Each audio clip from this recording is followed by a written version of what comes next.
Right, a one song break, by the way. Who the hell can wait till morning?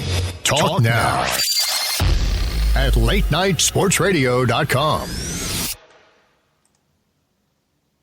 Now get the guns, the drugs from my generation. I'll take the fall, the state, and across the nation. And it's a sin, the guns, the fake, the fraud, the messing with me. Come on, come on, come on. Let's All get right, it come on in, sit down, pick up your feet, and let's talk some wrestling, shall we? My name is Brandy, also known as Brian Taylor Girl. I am recovering from a very awful cold, so I apologize in advance because I sound very stuffy and I might start coughing uncontrollably. But other than that, my love of wrestling is still intact, even though WWE kind of killed my buzz on my favorite friggin' pay-per-view of the year. And we'll get into that a little bit later. And as always, Robbie S. here with you alongside my lovely co-host. And I didn't know this. Maybe you knew this, but I was not made aware of this. Apparently, the cure for low ratings is a world champion no one wants. Who knew? Apparently. Did you know this? I didn't know this. I didn't know this either, but apparently the rating for Monday was 2.16. Dropped below 3 million. Below 3 million. This is... I saw a meme on Facebook, and it had a picture of Vince looking very distressed. And it says 2.16 Raw rating, and on the bottom there's a picture of a very angry-looking crowd, and it said, "You deserved it." Honestly, we're going to discuss Survivor Series in depth, and I don't know if I want to revisit it. I don't know if I have... Well, let's start off at least on a good note. It is the week of Thanksgiving. It's a week to be thankful for. Besides Robbie, and of course Keith, our wonderful producer who puts up with us. I'm thankful for wrestling because even if WWE is shit in the bed, there's still lots of really great content to go out there, and it's really not that hard to dig around and find something really, really good. So that's what I'm thankful for. So what are you thankful for, Robbie? You mean aside from you and, of course, Keith? Honestly, the same thing as you. Pro wrestling, like you said, WWE has been more or less in the shitter as of late, which isn't to say that all wrestling is bad right now. Just this year, I've gotten into New Japan Pro Wrestling, which I'm a big fan of. Big ups. Ring of Honor has caught my eye. I've been watching that more consistently. Eagerly awaiting Lucha Underground Season 2. So for me to say that I'm disenchanted by pro wrestling would be a tremendous fabrication. Yes. And things that we're not thankful for, kind of the breaking news on the cusp. Cesaro recently had surgery for a shoulder injury. He's going to be out anywhere from 4 to 6 months. This could not have come at a worse time, especially considering Rollins has been out with an injury for not even 3 weeks at this point. And it seems like it's been longer. It's like, oh my god, it's been forever. It has. But there's also been another injury, this time in the developmental level. It just broke. ZZ apparently was injured. He'll be out about 6 weeks. Apparently it was a miscommunication that was done in the ring. Apparently it was more or less ZZ's doing. He just wasn't paying attention, which doesn't surprise me. I'm sure he's a nice guy on Breaking Ground. He seems like a chill enough dude. He's not a wrestler. He doesn't put the effort in. He doesn't. No. He doesn't get it. There are people that get it, and there are people that have it, and then there are those people that so desperately want to, but they don't. I could see ZZ being a very a good babyface manager, but that's about it. I would not put him in the ring with anyone, especially if he's gonna pull that kind of crap. No. Give me a break. Definitely not boding well for him. Also, breaking news today. Solomon Crow was in the NXT system, never really broke through, never really made any kind of impact known on the indie scene as Sami Callihan requested and was granted his release effective today. All mentions of him, all biographies, photos, everything's been taken down already. Man, talk about wasted potential. Wasted potential. I think the gimmick, they tried so hard with the hacker gimmick, and bless him, he tried.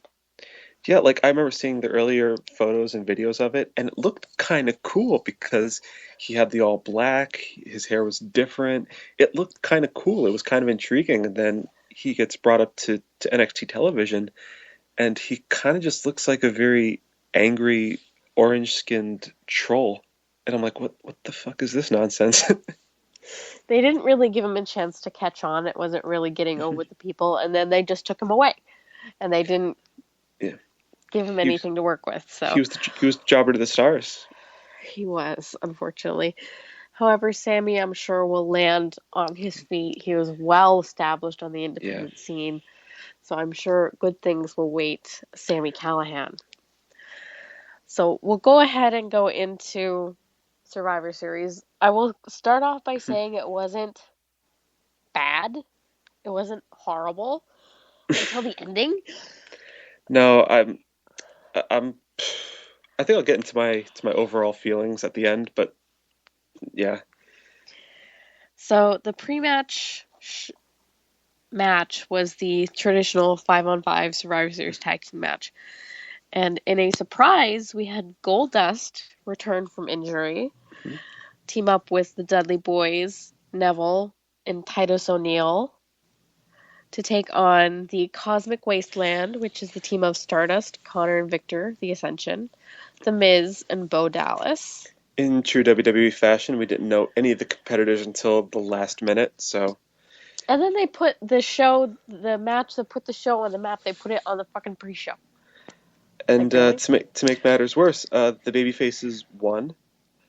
All of them survived except for Neville, who was eliminated by a Bodog, by Bo Dallas, in a skull-crushing finale from The Miz. So yeah, pushing the young talent. Very good. Oh, yes, clearly. Next up, we had the semi-final matches for the World Heavyweight Championship match. Since these guys would be pulling double, they put the semi-finals first so that they could rest a little bit before the finals. First, we had Roman Reigns taking on the Mexican-American United States champion, Alberto Del Rio, with Seb Coulter in the Mex-American Machine. We have to give that a name. Yeah, I think he just Jack Laurinaitis' ride. Yes, it just looks much better. He decorated it much better. Yeah, this match, it was a match. If you didn't know the outcome of it going in, then I have a bridge in Alaska to sell you. They're actually trying to build a bridge in Alaska. It's a funny story, and if you want to hear it, I'll tell you. Exactly. Well, yeah, tell it. Oh, no, I'm not going to tell it now. It would take up too much time. Well, yeah, well, that's the bridge I'm selling. So, hook me up. Hit me up. But anyway, it was a pretty good match. It was. I was very happy. This is the first match I've seen of ADR since he came back, because I don't usually watch WWE programming because I know it's going to be crap. So this is the first I've actually laid eyes on him. And I'm happy to say that he's either A, lost weight, or gotten trimmer, or he finally has trunks that fit. It does seem... Before, yeah. he was like busting out all over. It does seem like his entire game has been well-rounded, and I'm very happy to see that. And, he did well in this match. Give him credit. He did. He and Roman both did well. And Roman, of course, won, as if we didn't all know that going in. The next semifinal match was Dean Ambrose taking on Kevin Owens, it was a very good match. Very good. I was very happy. We saw Dean Ambrose pull out a friggin' Hurricane Rana to counter the pop-up powerbomb. It was a good match. I think I might have expected a little bit more from those two, but given the time constraints, I could see why it didn't feel like it got into second gear as it should have. This is but true. Still, it was a fun match. I thought it was better than the previous semifinal. True, indeed. Dean Ambrose didn't win this, so setting up the brother versus brother, Roman Reigns versus Dean Ambrose in the finals that we all knew was coming. Next, we had another 5-on-5 traditional Survivor Series match. It was a bit of a throwaway, but the participants made it fun. And when I tell you who they are, you'll know who made it fun. The face team, the good guys, was Ryback teaming up with the Usos and the Lucha Dragons to take on the New Day, all three members, and Sheamus and King Barrett. I must say, in a show with very few surprises, the most surprising thing in this whole show was Xavier Woods' haircut. That hair was He looked laid for the gods. It was perfect. Looked very George Washington-esque, I must say. He did. That hair was fabulous. And Barrett was dancing. When was the last time you saw Wade Barrett dancing? It seemed like he had a little bit of fun with this. He was having fun, and Sheamus is just standing like, "What are you doing, fella?" Yeah, he has other plans. Yes, and then he tried to use a word from the 90s and make it cool. He tried to say that they were going to get jiggy with it. And they just kind of all looked at him like, "You're not allowed to talk." No, poor guy. Anyway, the good guys won, the faces won, but still, because the New Day being the New Day, they kind of all walked out on Sheamus. I can't hate the New Day. In fact, I'm going to set a petition right now. If you like it, respond to it. If you don't, throw it back at me. Can we rename Monday Night Raw the New Day and Company? Yes. Because they're really the only thing that's worthwhile on Raw these days. Exactly. They're the best segment, hands down. The New Day and Company. The New Day and Company. Retweet it, hashtag it, make it trend, make it a worldwide phenomenon. You're going to actually use your Twitter? No, I'm going to let you do it. We'll do that after the show. Let's put that on a t-shirt. Anyway, by the way, if you hear something in my mouth, I have a cough drop. Yes. Next was the girls' match. We had a singles match for the Divas Championship. Charlotte defending against Paige. I was very happy with this match. I thought it went over really well. Both girls were very passionate. They were very into it. They weren't afraid to go outside of the ring. They used the apron. They used the pole. They used the announce table. I loved it. The finish was a little awkward, but it worked. Yeah. It was a fun match. I would say this was probably the best match on the card. My one criticism, though, it did feel a bit slow at points. There really wasn't a whole lot of intensity at certain points when I felt like it needed it. But at the same time, they pulled off some pretty good spots. The spear off the barricade onto the floor being one of them. Aside from that, it was a good Divas title match, and I can't wait to see who challenges Charlotte next. Sasha Banks. It does seem like that's the path it's going to go, and I can't wait to see it. And this match went almost 15 minutes. This was over 14 minutes. I think that's a very, very good slot amount of time for a championship match. Very good. Yes, Next, you had Summer Breeze, which is their name, their ship name if you want to get Tumblr with it. Tyler Breeze with Summer Rae taking on Dolph Ziggler. We were trying to figure out what the hell Dolph Ziggler was wearing. You know it's bad when Tyler Breeze has the more modest outfit compared to you. Usually Tyler Breeze is the flashiest person in the room. No, he could not match up to Bret Michaels' bootleg brother. Bootleg brother, because these are vinyl latex looking pants with studs on them. Yep, and every rose has its thorn, and every Ziggler has its loss. Exactly. They should have, in my opinion, they should have swapped this match with the other 5-on-5. Yeah, because it's Survivor Series. Yeah. Don't worry, Ziggler. If this doesn't work out, you can have a reality show where a bunch of STD-ridden women slob on your knob. Have at it. Oh, my God. Anyway, moving on to the real moneymaker of the show was the tag match that we were all waiting for, which was The Undertaker and Kane, the Brothers of Destruction, taking on the Wyatt family, who were represented by Bray Wyatt and Luke Harper. So Wikipedia was wrong. Last week it said Bray Wyatt and Braun Strowman, but it was Bray Wyatt and Luke Harper. Which was the better choice? Luke Harper is the best worker in that entire stable, I think. Definitely. And just the entrance they gave The Undertaker was just... That was WrestleMania worthy. Like, that was an incredible entrance. Everything from the Undertaker-style crosses to the coffin on the entrance video, showcasing the different incarnations of the dead man. Good stuff. Very good stuff. Very cool. Very cool. And it was a short match. It was very short. It was very basic. but it told a really good story. It was a nostalgia match, really. It was. And the Brothers of Destruction were victorious. Hmm. And at the end, it was very cool when they waited before they did the double arm raise. It was a super cool moment. A lot of nostalgia. Very much so. And 25 years of destruction just rolls on. Into the World Heavyweight Championship match for the finals. It was Dean Ambrose versus Roman Reigns. I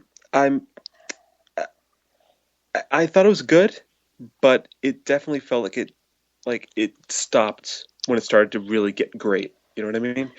I know. I I didn't think they pushed enough. I think they may have been tired. It may have been a time thing. Yeah. But I don't think it was as good as it could have been. I think they made the most of what they were given, but at the same time, iffy main event. But in the end, Reigns hit the spear, and he became the new WWE World Heavyweight Champion. He did. And good thing, neither man turned heel. Neither of them turned heel.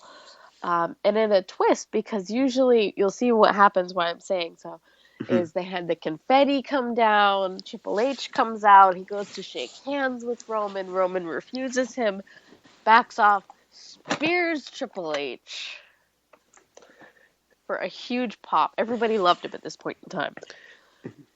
And then Sheamus comes out. And he goes for the Brogue Kick. And he hits it. Just nails him.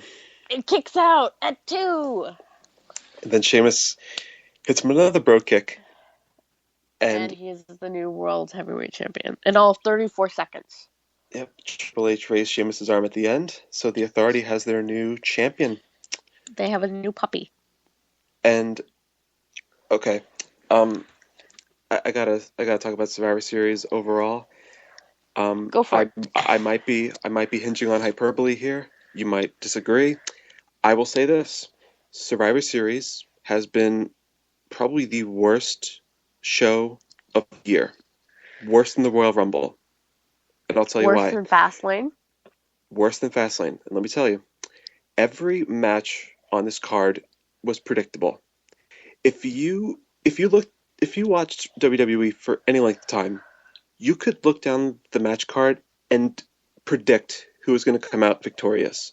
You can even predict the cash-in, I think, because I don't think you're going to have this sort of main event without having some sort of twist, even if it's a twist no one likes. And it's a twist no one likes. Uh-huh. This main event was the perfect opportunity for WWE to go in a different direction. Right now, your big stars are either injured or they're out on vacation. Everyone from Seth Rollins to Randy Orton to John Cena, those guys are gone. You don't have them. So right now is your time to do or die, do something new, go in a different direction. And WWE choked. They went for the safest route they possibly could with Sheamus, who nobody wants to see in that world title picture. And if you do, I'm sorry, but you're either new to this game or you're clearly not thinking straight. This, in my opinion, was the worst show of the year. Worse than the Rumble, because at the very least, the Royal Rumble had a great match, a match of the year contender. This show had nothing.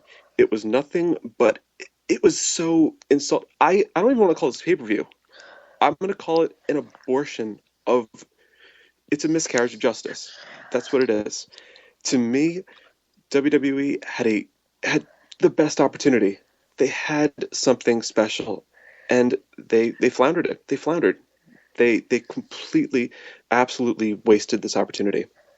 They did. The point of the pay-per-view is you build up, you swell up to this special, and you build your stories to either a climax or a twist point. And we didn't get You're supposed to come out of it with something different. Something has changed. Absolutely everything stayed the same. Nothing changed. Nobody got better. Nobody got worse. Nothing changed. And WWE wonders why their ratings are falling under 3 million. Ideal. Exactly. So I think Yes. For now, we're going to send to a quick break. We'll be right back. It's only going to be one song. We'll be right back here on LateNightSportsRadio.com. Hold with 1005 podcast.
Who the hell can wait till morning? Talk now at LateNightSportsRadio.com.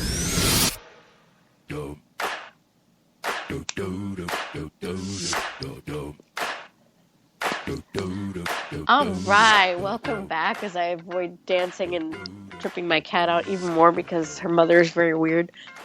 Welcome back to the Whole 1005 podcast. I have dumped him in a bucket of ice water to cool him down. Yeah, I'm sorry for getting off the handle. So we are good. We are back, and we're going to start with an actual book review because we're nerds. Yes. Well, my official book review was published this past Sunday on 87sportsfans.com. So if you guys want to check that out, please do so. New content is uploaded on that site every single Sunday. Every single Sunday, kind of like a virtual newsletter. But in any event, this book review detailed a recent work titled Lion's Pride, The Turbulent History of New Japan Pro Wrestling. It was written by Chris Charlton. I hope I'm pronouncing that correctly. Initially, this project was an Indiegogo phenomenon of sorts. It amassed, I believe it was $13,500. So yeah, and it was just released recently. And the book itself details the history of New Japan Pro Wrestling from its inception back in 1972 all the way to the present day. which means it's a very comprehensive text. No other text like this of New Japan has been released in the West, and it's about 230 pages in length, meaning that there is more than enough detail. Very good. So what would you say was your favorite part of that book? What was your favorite part of the experience?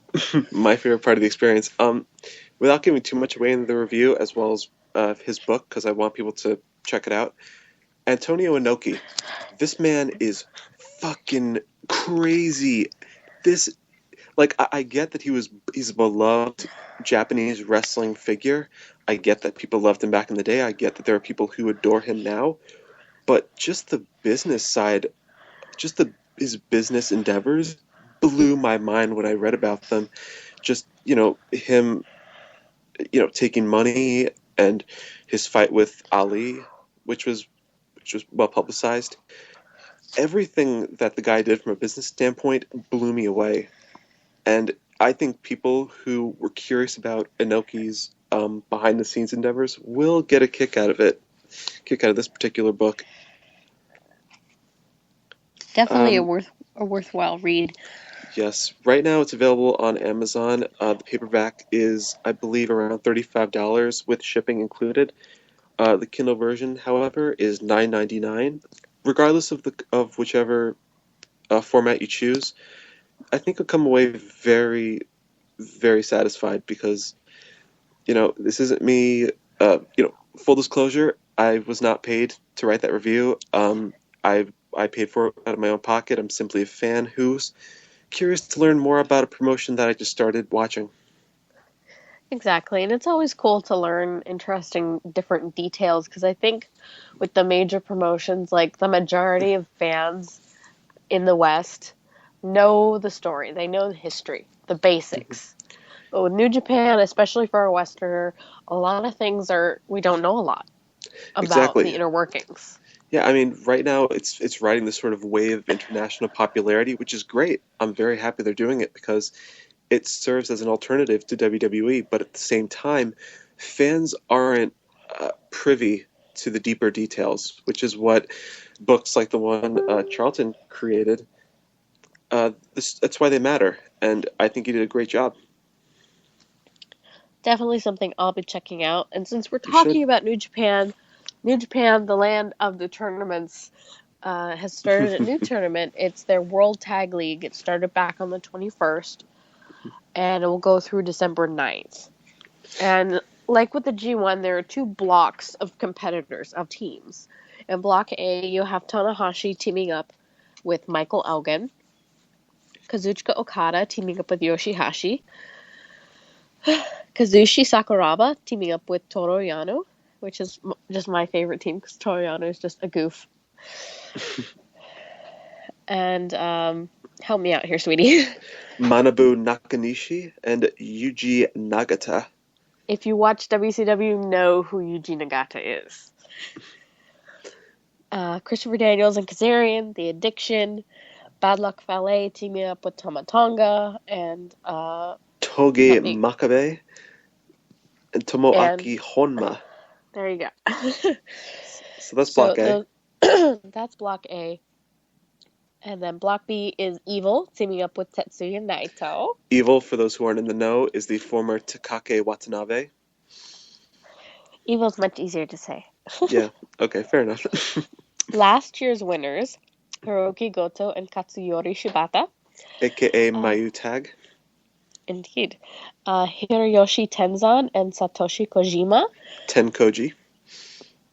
Sorry. I'm just a big dork. Doc Gallows and Carl Anderson. And in a surprise, we have a second team from the Bullet Club in the same block. AJ Styles and Yujiro Takahashi. Pray that Mao is at Takahashi's corner.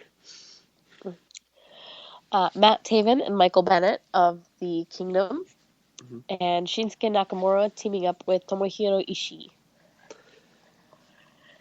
And so it looks like, have we only had one set of matches so far? It looks like it. Whoever sets up these tables on Wikipedia, I'm like trying to figure it out.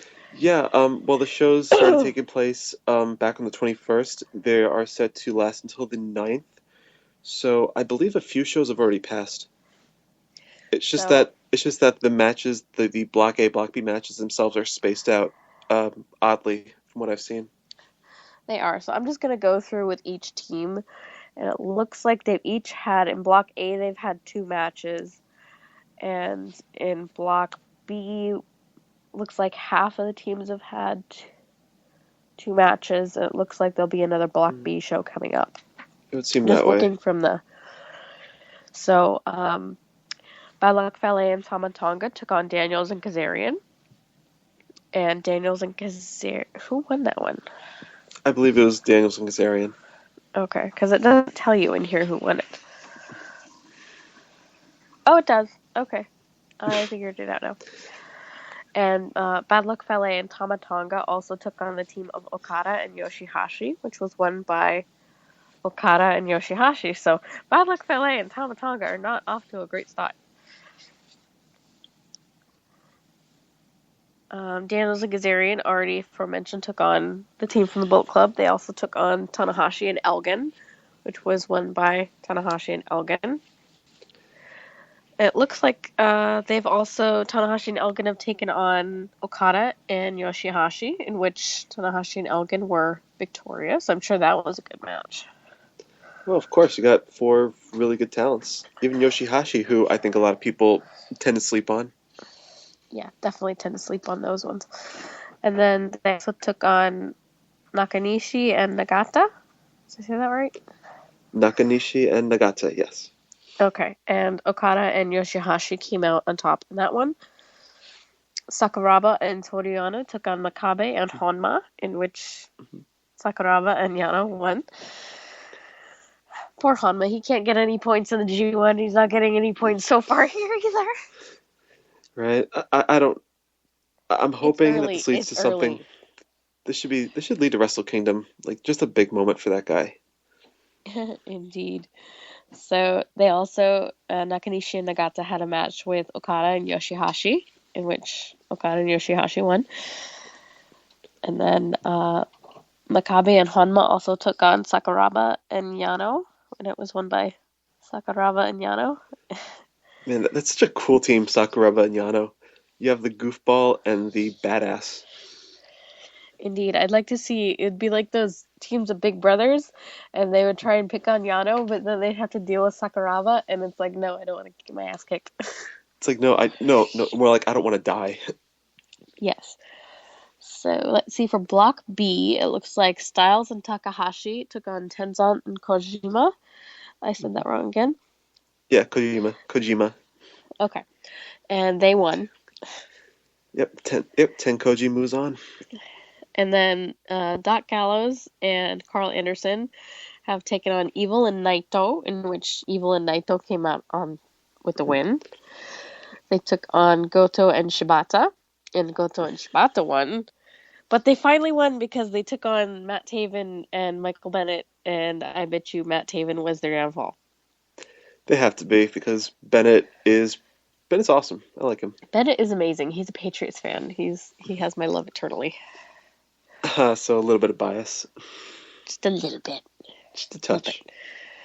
So Evil and Naito, in addition to taking on Gallows and Anderson, they also took on Matt Taven and Michael Bennett and won, which was, again, I'm sure Matt Taven's fault. I say this in jest, of course. I haven't seen the match. God damn it, Taven. Goto and Shibata took on Doc and Carl, and they also took on Nakamura and Ishii, in which Goto and Shibata came out with the win. It seems like Maya Tag is looking for a 2-piece, aren't they? They are, and atop the leaderboards right now for Block A and Block B, we have a tie. It's Tanahashi and Elgin, and Okada and Yoshihashi. They both have 4 points. And on Block B, Evil and Naito have 4 points, and so do Goto and Shibata. Yes, and I think right now you can kind of see how some favorites are being positioned. Like you said before, last year Goto and Shibata won the tournament after defeating Gallows and Anderson in the finals. one could argue that Mayu Tag could be a favorite going into this. Maybe they could get that aforementioned two-piece.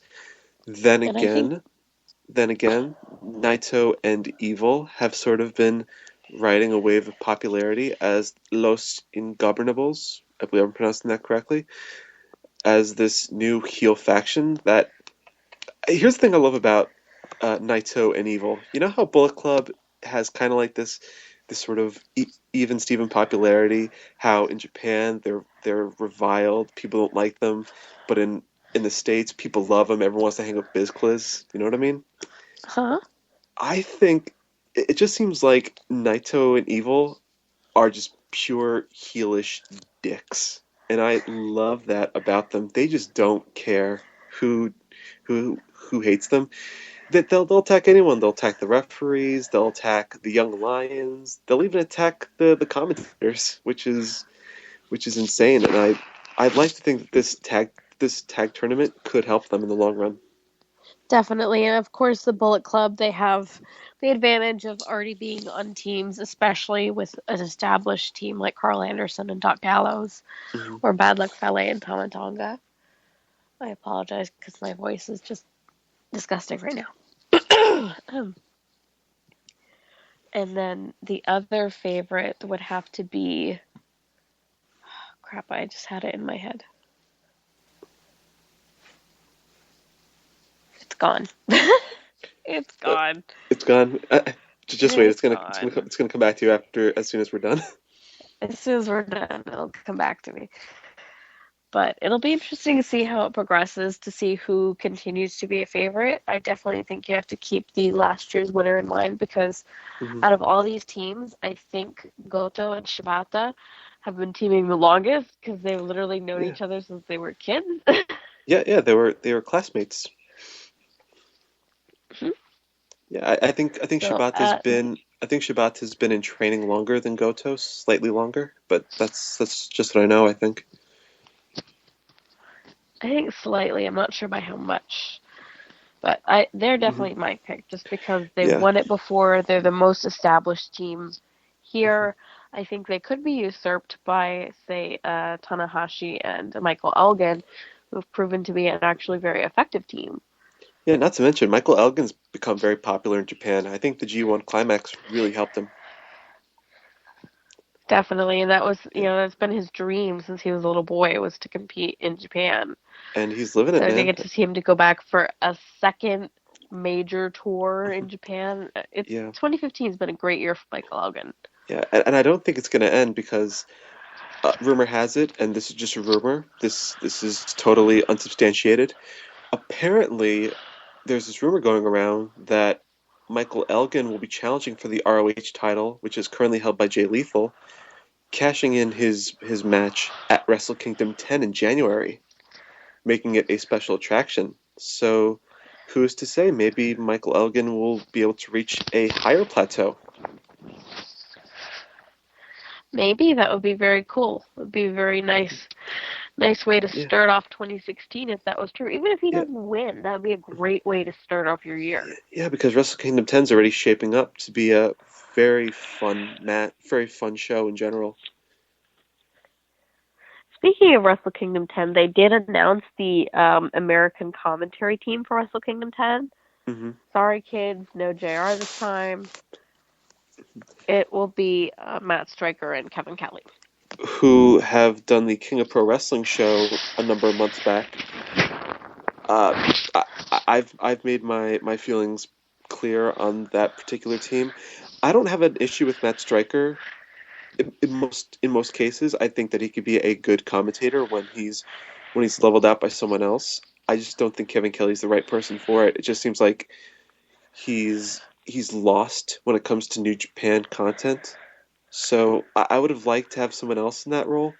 Ideally, I'd love to see Mauro Ranallo and Josh Barnett be in that role. For those who don't know, they are the commentators for the NJPW on Access TV show.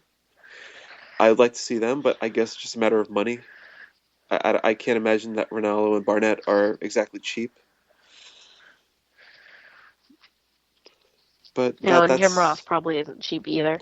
oh, So, not at because all. when you bring in American announcers, you're not just paying their appearance fee. You have to pay for their flight. You have to pay for their hotel. And then you're Yeah. expected to entertain them while they're there. That is true. That is true. But even so, like this Wrestle Kingdom 10 card is shaping up, and it already has one of my contenders for the best match of 2016, and it's not even happened yet. It's not even happened yet, but Yeah. this is the one show I usually don't stay up for the New Japan shows because of the time Yeah. difference. Yeah, This is the one show I make the exception for. it's gonna be great, especially the IC title match between AJ Styles and Shinsuke Nakamura.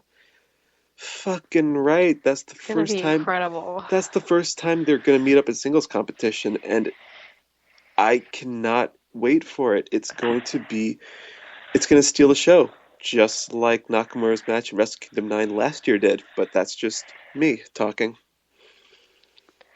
Indeed. And what do you think what kind of fantastical entrance is he gonna come up with for Well, next year? well, he's dressed up as Michael Jackson. He's dressed up as Freddie Mercury. Dressed up as a bedazzled ninja. He dressed up as a Statue of Liberty. Maybe he'll dress up as Kamen Rider. You know, Kamen Rider's big in Japan. Why not? It is, and that's somebody else's favorite thing besides wrestling. Yeah. Well, And Zelda. No. Did you know that Hiroshi Tanahashi is a Kamen Rider fan? I did not. That's pretty cool. Yeah. I remember they did a music video, a modern music video for a Kamen Rider song. I think it was Kamen Rider V3, and the story of the video was basically Hiroshi Tanahashi was building these robotic super soldiers. These super soldiers were these female singers, and Uh-huh. Tanahashi, he was the IWGP Heavyweight Champion at that time, so he just like tears off his coat. He's in his wrestling gear and he's fighting these giant rubber monsters. It was bizarre, but it was kind of badass too. That's kind of awesome. But that's me being a dork and me being both a wrestling fan and a bit of a tokusatsu enthusiast. That's pretty cool. I'm gonna have to search that video out to see it because it just sounds super cool. You should. You won't understand the lyrics, but it's a fun. It's got a lot of energy to it. That's all right. I've watched live action of Death Note movie, and we watched it with in Japanese with the subtitles because it just sounds better than the English dub.